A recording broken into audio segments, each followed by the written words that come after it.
สบายดีพี่น้องสบายดีFCทุกท่านพี่น้องสบายดีสมองสวัสดิ์พอๆกันคือเก่าพี่น้องสองน้องดินยามค่ำคืนพี่น้องบรรยากาศยามกลางคืนพี่น้องงานศพเนาะคนกับบ่หลายได้อพี่น้องเลยทางนี้บรรยากาศทางหลังคนกับบ่หลายได้อพี่น้องมีแต่ญาติพี่น้องพี่น้อง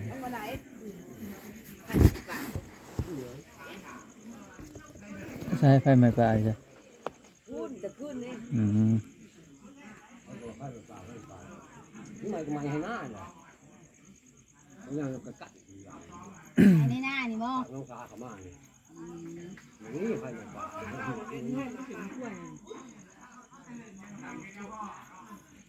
ยังเลยง่วนอันนี้เอากินมันเลย ควาย กล้วย อบอุ่นหย่อนวงไฮโลพี่น้องเลย 9:41 9 โมงปลายแล้วเปิดเสียจังโมงเมื่อคืน แล้วเดี๋ยวจะมุ่ง7 โมงบ่เพื่อได้เอาลงแต่เฮือนน่ะเที่ยงบ่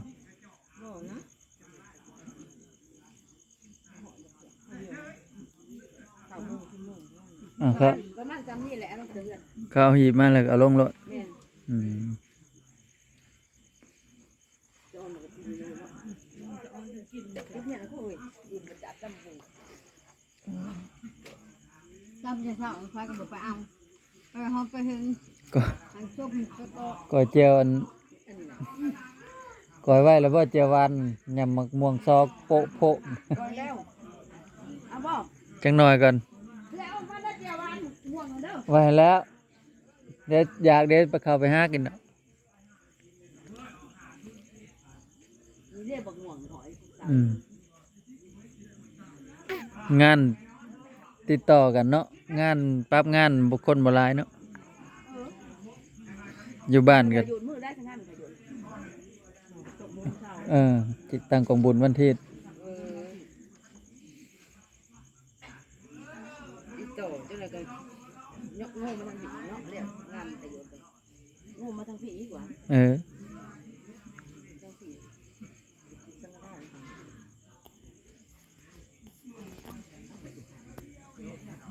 บ่ได้เก็บบ่เก็บละพัง แล้วเต้เลยเนาะอิงตามเจ้าภาพ ขวดหรือบ่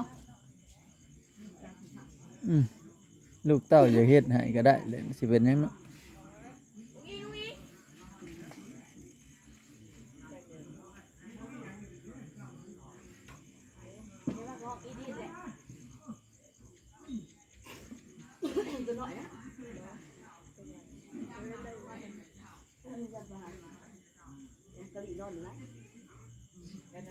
มันเข้าในน้ำมือ เกลือบอกพันแก้วก็ใช้กระถางเลย อ้ายบรรยากาศพี่น้องเงียบต่อไปก็สิเงียบแล้วบัดนี้พี่น้องเอ้ยเพิ่นมาอยู่แต่เก่าออกมาก็เพิ่นน่ะมีแต่เอาหลานมีแต่เอาน้องมาตินเนาะแต่เพิ่นยังแข็งแรงน้องมาตินก็มีแต่อยู่กับเพิ่น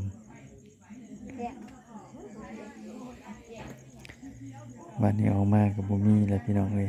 มีแต่ชื่อกับรูปภาพแล้วพี่น้องเอ้ย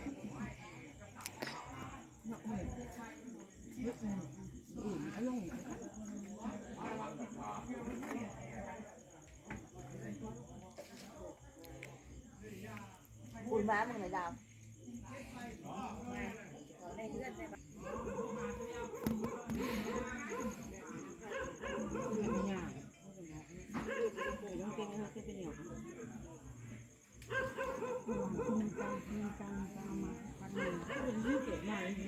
คือบุรุษเนี่ยคือเอาเก่งอะไรนี่กล้วยเนี่ยเดี๋ยวไปให้กล้วยมาเนี่ยแนว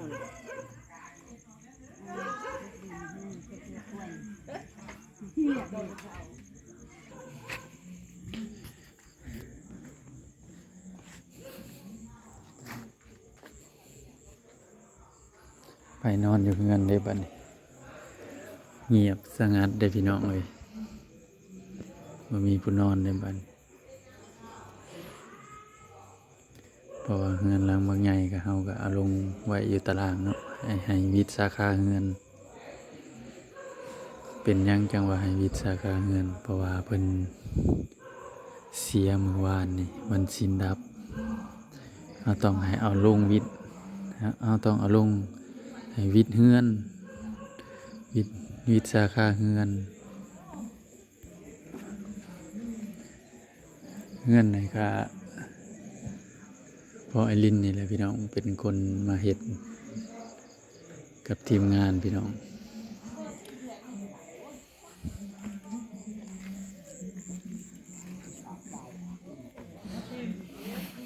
ไปถ่ายพูดไปถ่ายเอาลง บรรยากาศเงียบๆพี่น้องเลยผู้คนก็บ่หลายครับบ่มีแต่ญาติพี่น้องใกล้ชิดพี่น้องเลยอยู่เล่นอยู่ร่วมมาเล่นไพ่ไฮโลเป็นหมู่กันพี่น้อง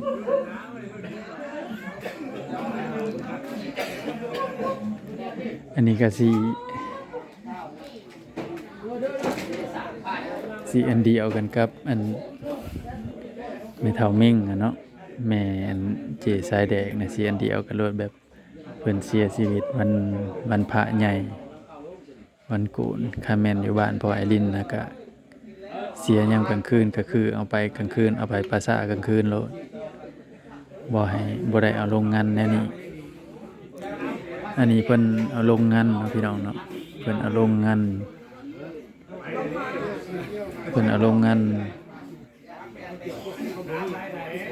ในวิทย์สาขาเฮือนพี่น้องเฮือนหลังมันใหญ่บักเตก็บ่ได้อยู่แล้วพี่น้องคนก็บ่พอฮอด50 คน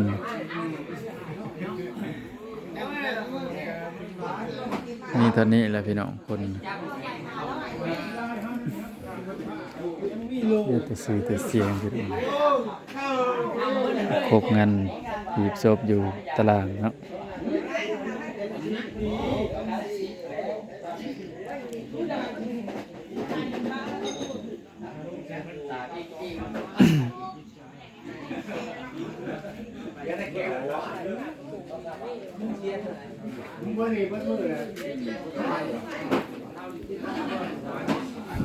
แม่เจ๊สายแดกกับแบบนี้แหละพี่น้องตายวันเสียชีวิตวันพระใหญ่แล้วก็วันสิ้นดับเนาะเป็นผี2 เดือนอันนี้ก็เป็นผี2 เดือนเนาะ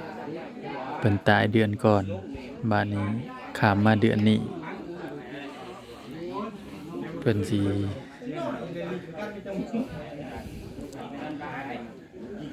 เพิ่นโทรลงไปเมื่อวานนี้เมียเพิ่นโทรลงไปเมื่อวานนี้ให้พอไอรินขึ้นมาเนาะให้พอไอรินกลับมาก็บ่ทันพี่น้องเอ้ยสิ้นใจก่อนพี่น้องภาวนาเนาะอย่าให้ฝนตกวันค่ำนี้ครึ้มฝนคือฝนสิตกเลยพี่น้องเมื่อคืนวันค่ำเนาะ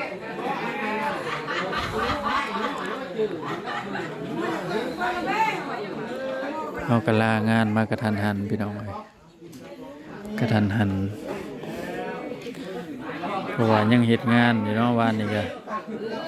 ยังเฮ็ดงานเดี๋ยวโทรไปเพราะว่าให้พอไอรินขึ้นมาพี่น้อง